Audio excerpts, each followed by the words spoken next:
Hey everybody, it's the Thursday algorithm, sports algorithm podcast for February 23rd, 2023. We're going to talk about three sports today, and we're going to talk about betting strategy. And I'm not used to this. I'm not used to things going according to plan. But I mean, I thought it was arbitrage. That's why I never did it before, even though I saw this as a profitable way of making bets. And I'll get into how to play the games, at least the way that the algorithm would say to play them. So yeah, I just keep winning doing this, and I, I'm also given opportunities to bank secured profit in almost every game I'm trying to do this in when using the algorithm. So it's kind of like I I was like, well, what's going to happen here? Like, if everyone does this, then the lines of the games, the only way to stop it is to either not let you bet on both sides of the game, which maybe start to become a rule. That's what I think might happen. But that's really tough to regulate because there are different ways you can bet on the game. And I don't think that that's what the way they're going to do it, because it's way too complicated to fuse you out of wagering on both teams. I do think that the line fluctuations are going to stop being as drastic in the middle of the game, kind of. I don't know if they can stop that. I don't know how they're going to stop this. I don't know how they're going to stop this, but let me explain what's going on. So basically, if you're reading the algorithm's doing a good job as we're looking at NBA right now. It is giving you just a overall look at who would probably win the game in a vacuum, without any injuries really having an impact, or just team stats and player stats working. And so it's supposed to give you an edge saying, this team should win. Like Memphis actually apparently would win against the Sixers if they weren't injured. We'll find out how much those injuries impact them. But they have a decent margin using this very limited distribution of points per game and blocks. For some reason was working really well and doing a good job. So we're testing out this distribution. Anyway, so the point is what you're supposed to do is you're supposed to bet on Memphis to win to start the game, because they're at plus 150, which is a positive line. And then as the game goes, we expect them to get up at some point enough that the Sixers will become an underdog at some point in the game. And as soon as the Sixers get anywhere above 100 line, and there's an asterisk there because they don't actually have to get above 100. They could get to like minus 120 and you could bet more on them and have the net positive of winning either bet still end up with you profiting. But let's keep it simple and just say we try to bet teams that are underdogs. But you want to have both teams as an underdog line if you can in the game. That's how you guarantee you're going to win, because you're going to get more than 1-to-1 on your money. And that's going to make you profitable when you make two bets of the same amount. So we expect that at some point, unless these injuries are really impactful, that Memphis will lead at some point in this game and you'll get the Sixers at an underdog line. So that's the way this goes. Now, this is not the best game to do this because Memphis is injured here. These games are not good to do this because all these teams are favorites to start. So what happens is if you're watching the game, and this is how you get paid basically for watching and paying attention to the game, is if you're watching these games and any of these teams go down early and they become an underdog line because they're down, Magic are down like 15 points in the first half or something for some reason, then you bet them at their positive line, hope they come back because they're supposed to, and then you can bet the other team at a positive line once they become an underdog. So that's the way you play these games. Trailblazers are really injured, so this is a tough call here. I almost want to stay away from that. This one apparently, though, so this is sneaky. The Pacers at home. Now, the Celtics are a really good team. However, I have watched them just like lose to weird teams sometimes at awful, ridiculous lines. This might be one of those games. That's what the algorithm says based on blocks and points per game as the sole determinants. But it does say that the Pacers will give them more trouble. So that means that you take the Pacers at plus 280, a really juicy line to start. And if they get up and you can somehow get the Celtics at a positive line because they just get up at some point in the game, that's how you do this game. And that's what it says to do. And there's a possibility you've been doing that down here, but Spurs are hurt and Mavericks have new players. So this is really sketchy. And it's also much more difficult to get this line, the Mavericks line, down to a positive line because they start off as such a huge favorite. So this is actually not a good game to do this, most likely. Denver, this line's not big enough yet. So the one that's poking out is Pacers to win to start. And then when the Pacers are up by like 8 points at the end of the first half for some reason, if that happens, you're like, yeah, algorithm, how you know they're probably going to lose, right? Like the Celtics should win this game. Just says it's a different game flow based on blocks and points or whatever. So we'll see what happens there. And I guess this one is another shot at Memphis. So that's NBA. We'll continue to do work on this file and test different distributions now that we're back out of the All-Star break. And I expect I'm newly invigorated to work on NBA simply because I know there are league changes in games. I've paid attention to some NBA games before. These are professionals that can go on big runs, and you will be the benefactor of those big runs when you are playing both sides and you get lead changes. We are not even rooting for winners and losers anymore.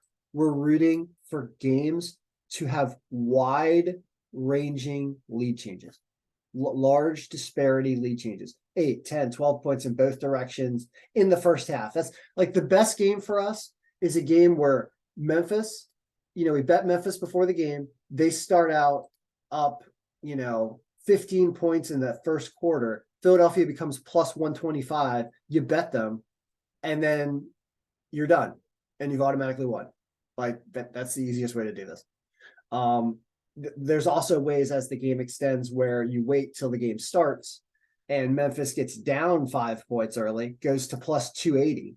You bet them then. Then they come back to take the lead at the end of the first half and the Sixers are plus 115 and you bet that. And now you've got two positive bets, but one of them's much bigger at plus 250 or 280 or something. So there are infinite ways to do this, but as long as there are lead changes and the line moves dramatically, you will win. And I've been winning, and I'm still not accustomed to winning every day and also seeing the opportunity to win. Sometimes I'm making bad decisions and not pulling the trigger on a wager because I'm waiting for the line to get better, yet still being offered profitable wager. It's just like, wow, I can't believe how frequently this happens. Let's go over to hockey, and then we'll finish with college basketball, which has a reasonable day of 50 games. Okay, so hockey, another sport that's been doing well with this as goals happen, and lead changes happen. So what do you do here? Well, Tampa Bay probably beats Buffalo. Buffalo has not been playing well at all. Yeah, it's probably not a good game to do this because Buffalo's just not been showing their ability to win and play. They're playing more like Buffalo here in the second half of the season. So I'm gonna stay away from that one. LA and New Jersey, kind of closer game.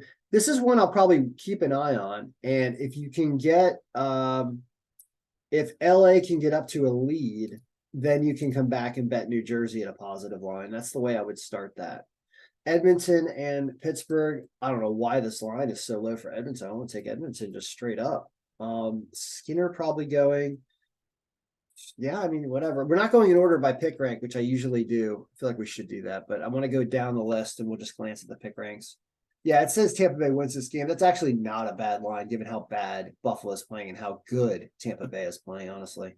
So on your parlays, it's probably Tampa Bay to win there. All right, so tougher game for some reason. Weird. Anaheim and Washington. Now, Lindgren's probably going to be going. So wow. Is Ovechkin back? Let's ask Google. We need AI Bing to answer these questions for us. Is Alex Ovechkin playing tonight? Google. Capitals to play versus Anaheim. So he's back. Okay, that's why they're minus 315. Yeah, and here's Anaheim, a team that gives up a lot of goals too. So it says they only get to between 5 and 7, actually. Oh man. As bad as the Caps were playing, I was gonna say take Anaheim, but we can't do that. So this is one of those where I bet you that line about, when you pick on a player to score and stuff, I bet you Ovechkin's line's like minus 200 to have a goal tonight. I bet you that. I almost want to look that up. But I also want to go into something real fast, which is I saw somebody sent me a message, and they had picked a player to score shots or something like that as a player shot. And I thought, yes, we have this area in here that would be helpful for prop bets. So what I mean by that is if you see a game where we're predicting a lot of goals for a team, like Tampa Bay's 5 goals tonight, Well, it's who's got more? Anybody got more? Boston's got 5 also. That means that things like the player to score, for example, on Tampa Bay and Boston, I already know who they're going to be. Boston's going to be Pasternak. So you bet Pasternak to score, right? Because they're supposed to get a lot of goals. He's a great player, and that's the one to pick there. And on Tampa Bay, it's probably going to be Stamkos or Kucherov or Braden Point. So they're supposed to get goals against Buffalo. So you can start looking at these guys to score goals as well.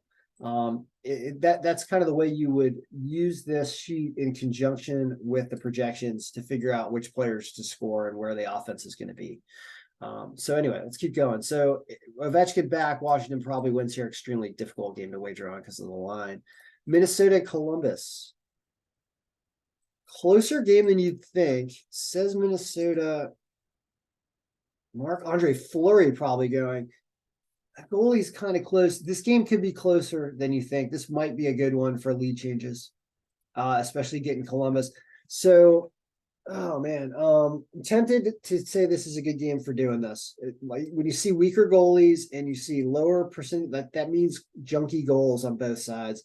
So I think Columbus is bettable and they might get off to a lead. You might get Minnesota at an underdog line at some point. So that's a possible one. Rangers in Detroit, low scoring game. Is it really Halak going against Husso, who's good? That game just moved. It's right here. Well, it says the Rangers -1.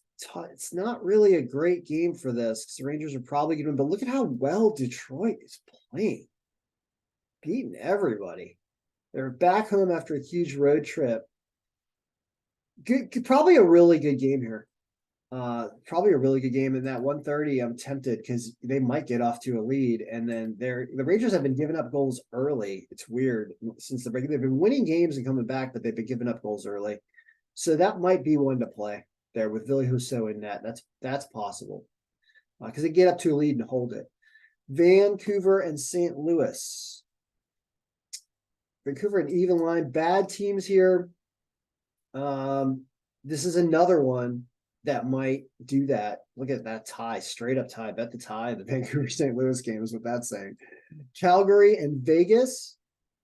You're getting Calgary off a back-to-back game last night, I believe. And right, didn't they just play somebody? No, we didn't play anybody last night. Calgary and Vegas. Barely Vegas. You get a barely line. It's about in line with the odds makers. Aiden Hill. If Markstrom's going, I would say go with Vegas because you see that difference in goalie rating. They didn't play him last night, right? It was last night was a Calgary game, wasn't it? What's wrong with my memory? No, it wasn't. Is that true? What's going on here? Buffalo did not play Tampa Bay yesterday. What is happening? Hold on a second. Let's look at our cube for a second. Yesterday. Oh, I forgot to freeze the teams here. That's what happened. That's what happened. Okay, so we can do this. Oh, yeah, I forgot to freeze this. No wonder. I could tell this was screwed up. Winnipeg is here. New York Islanders are here. Chicago's here. I'm looking at the goalie right here to figure out who this team was. Calgary, like I said. And then Vimilka was Arizona. All right, that will fix it. Now let's go back. My memory beat the algorithm because I screwed up the algorithm. Now we're back. See the teams fix themselves, and you'll see what I just said about Calgary having a back-to-back game right here. That's what I thought. So that's another reason. That's why they're probably definitely going with Markstrom today. And the algorithm is giving you some intelligence that Markstrom is disproportionately bad compared to what you would think. And as I was pointing this out in yesterday's video, and coincidence or not, they go with Vladar and they win. This is probably a sign that Vegas wins this game, and that's actually not a bad line. So Vegas straight bet is possible there. It's probable.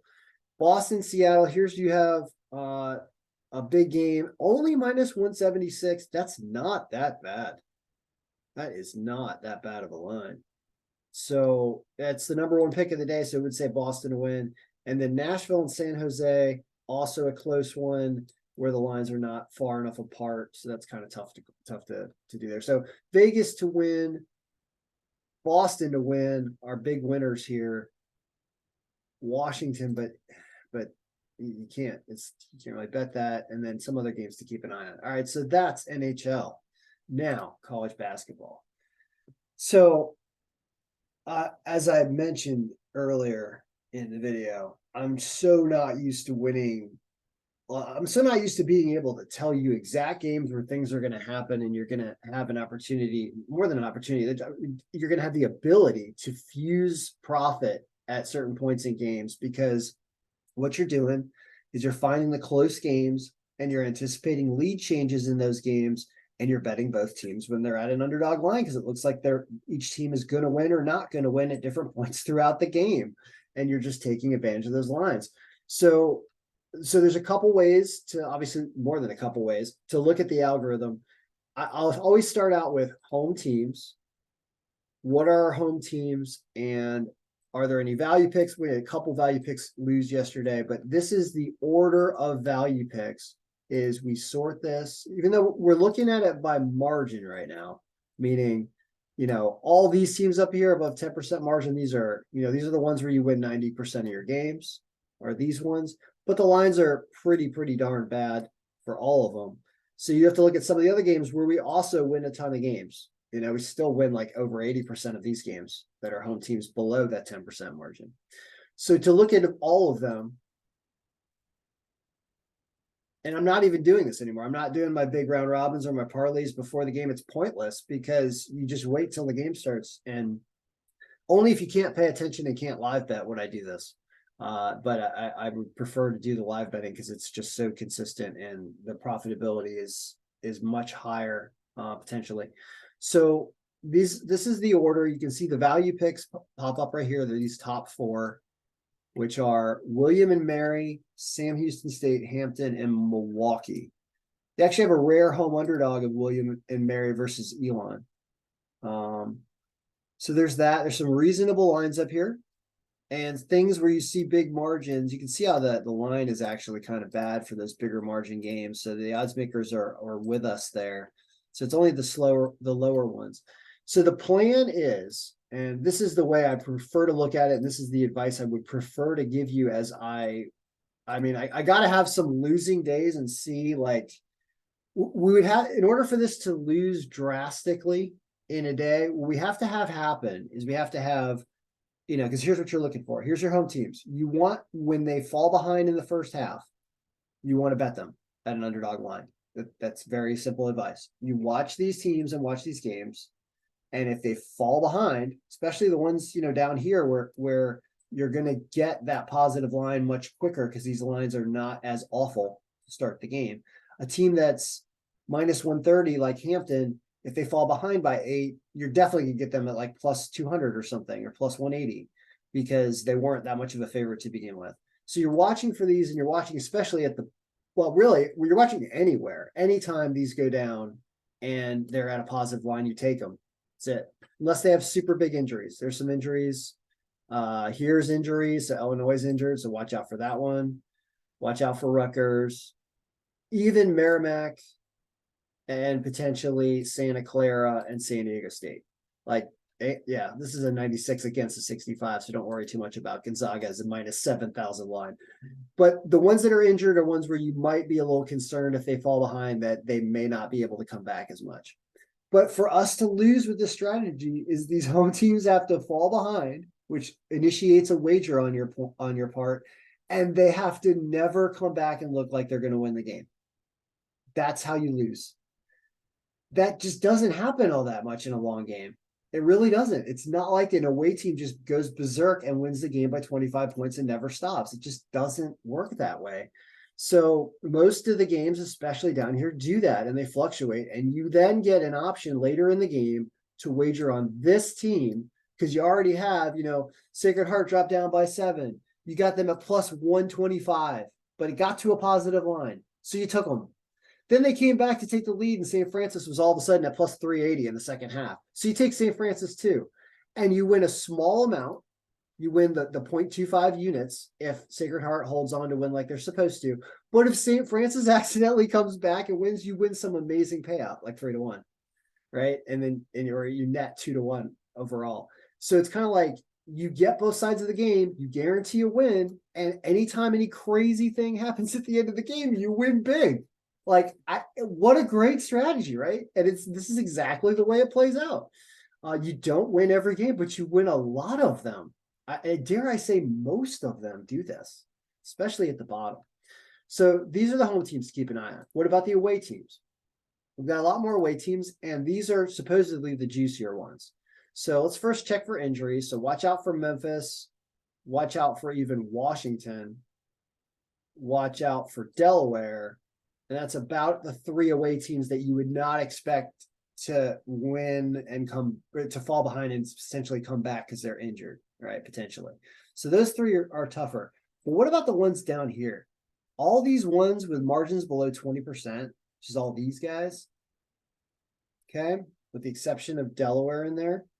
So these ones and ones with better strength of schedule are good, like these games are the games where if these teams, some of them are underdogs, you can almost try this to start. Like you can start with an Idaho bet at plus 150, and Idaho State will probably be leading in this game. And even if they're leading in the first half, if Idaho will be leading in this game, probably because Idaho State is injured. If Idaho's leading in the first half and pushes Idaho State to an underdog line, you are just guaranteeing and banking money in the first half of this game very quickly.